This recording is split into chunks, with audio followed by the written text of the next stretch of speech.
What do the Gamecocks have to do tomorrow to beat LSU? I think the first thing is they've got to be productive on offense, which has been a little bit of a struggle. I know they hit some plays late against Kentucky, but I think when you have the caliber of quarterback that LSU does, even as good as South Carolina's defense has been, as good as they've been rushing the passer off the edge, you're going to have to put up some points. I don't think they can expect to win this game, 20-16. So productivity on offense would be the first thing I would think of. Continue to create turnovers and then not give any away. You can't give them short fields. I think that would be the biggest thing. Speaking of that, Lenoris Sellers said after this first game that he was timid, he was nervous. How did you like his adjustment in week 2 against Kentucky? I thought as the game went on, he got better and better, right? And he made big plays late, threw a couple touchdown passes, had some explosive plays in the passing game off a triple option look that Nick Saban's going to break down in the film room tomorrow on College GameDay. So I think, obviously he's a talented young guy who just needs experience. I mean, it's kind of human for him to be, feeling his way a little bit early on in the season. I think he'll get better and better as they go along, and it certainly helps if the defense plays as well as it has to give him a little bit of margin for error.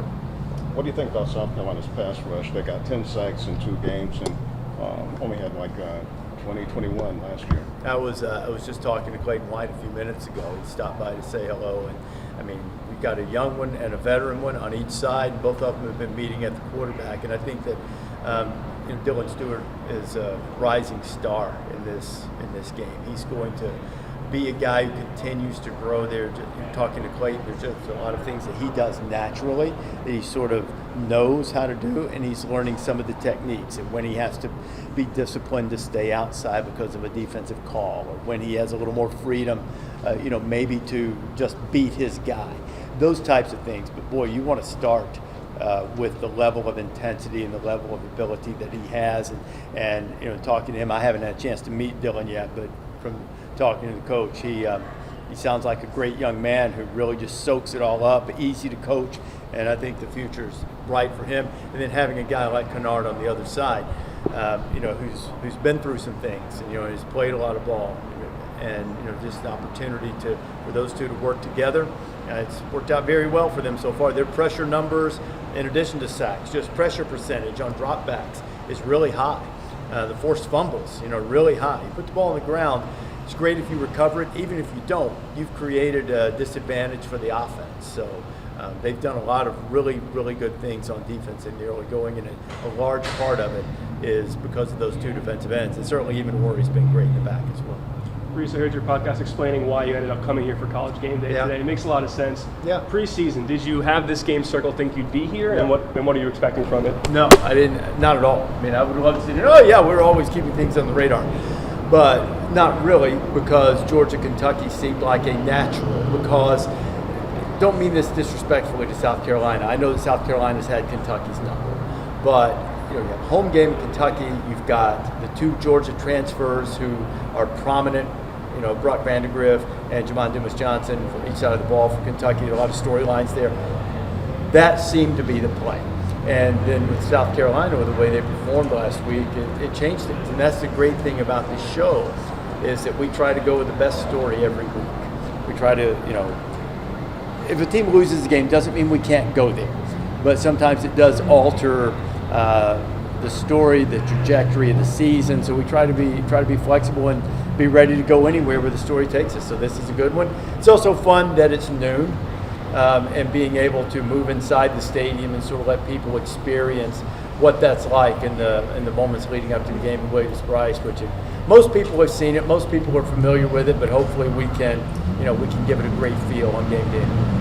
So do you think Coach Beamer is going to help South Carolina be more consistent in the SEC moving forward? Oh, I think so. I mean, Shane's a dynamic guy, easy to root for, easy to like, certainly knows ball inside out. He's worked with great people, and obviously he's proven to be able to get talent to come to South Carolina. And I think that, this has been historically a place that has had moments of good, but very few moments of great. And you're talking to a guy who's very close to a couple of your former head coaches recently. You know, I'm going to tell you something. You go to the University of South Carolina, and well, I don't know. Well, see what Gamecocks can do. You know, so I mean, you've had some legends here, but it takes some persistence for whatever reason to maintain a level, and I think Shane is well equipped to do that. And then you have the athletic director announcing today that he's going to be stepping down. How do you feel about that as far as the program? Well, he's a legend here, obviously, for the championships that he won in baseball and for the leadership he's given. I've already had some people, I won't give you any names, but a couple people reach out to me, hey, what do you know about that? I'd like to have that job. You know, so it's an attractive job in athletic circles for sure, and I'm sure that they'll hire a guy who will lead them well into the next chapter. Dawn Staley going to join you guys on the show tomorrow. How She excited is. are you to have Dawn on the set? Well, I'm very excited, and I'll tell you, I do remain neutral all the time. And Dawn, I'm sure Dawn remembers this. Years ago, when she was at Temple and still coaching Temple and playing, the late Mal Moore, who hired Nick at Alabama as a coach, Mal calls me up, and I was covering women's championship at the time, and he said, "Look, I don't know a lot of coaches, in women's game. Who should I look at?" And I said, "You should try to hire Dawn Staley."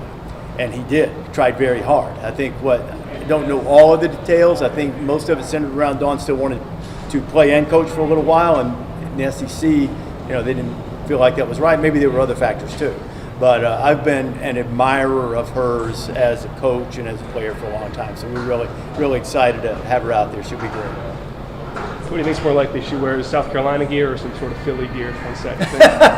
She might mix. I mean, she might go a little Gamecock, a little Eagle. She could do a little bit of both for sure. Okay.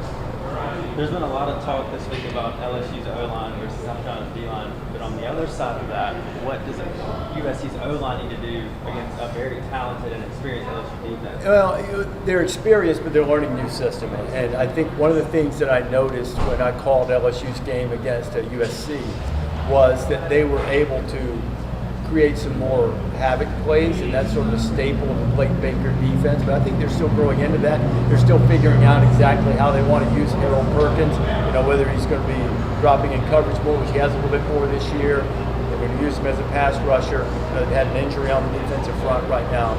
So I think it's a big deal because the whole philosophy behind Blake Baker's defense, the new defensive coordinator there, which I know you guys are familiar with from his time in Missouri, is to create negative plays. So it'll be, as much as that's a big-time matchup with those rush ends that we talked about and those 2 first-round tackles that LSU has, that will be important too. Because as I said earlier, South Carolina's going to have to move the ball some. They're going to have to be productive on offense. And in order to do so, obviously, they have to control LSU's front.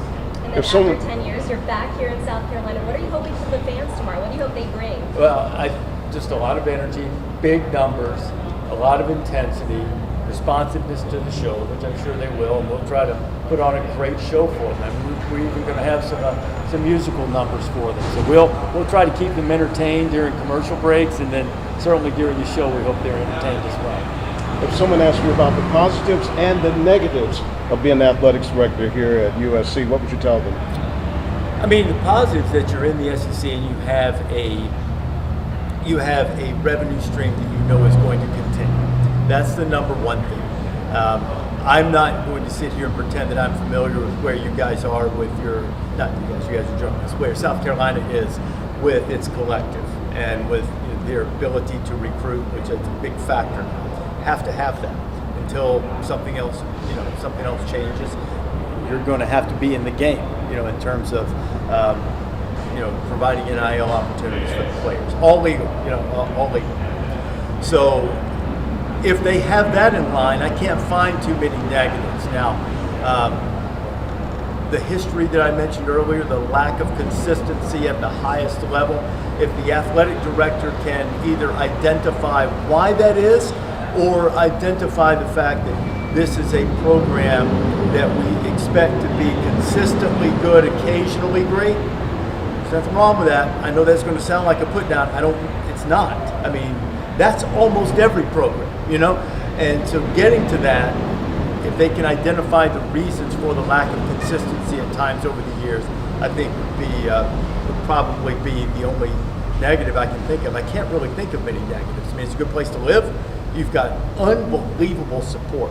I mean, the number of times that this place has been filled when the team hasn't really had anything to play for in terms of championships, but they've had a lot to play for in terms of pride in the program, in terms of being respectful of the support they've gotten. Had a ton to play for there, and that's been a good reciprocal relationship between the fans and the players. That's not like that every week. So I think that's something that would be very attractive to any athletic. Reece, I'm not sure if this is in your game notes. Has any team ever lost to USC twice in 3 weeks?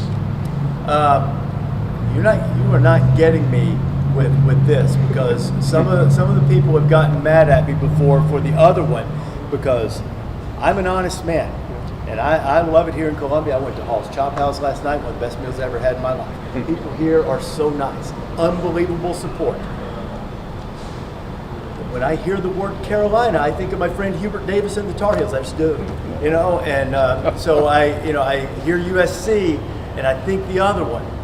Now the opportunity is for the crowd to change that to me.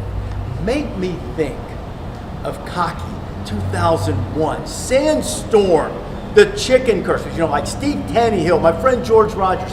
Make me think of that when I hear USC. Make me think of that when I hear Carolina. Because right now, I got to admit, I'm not there yet.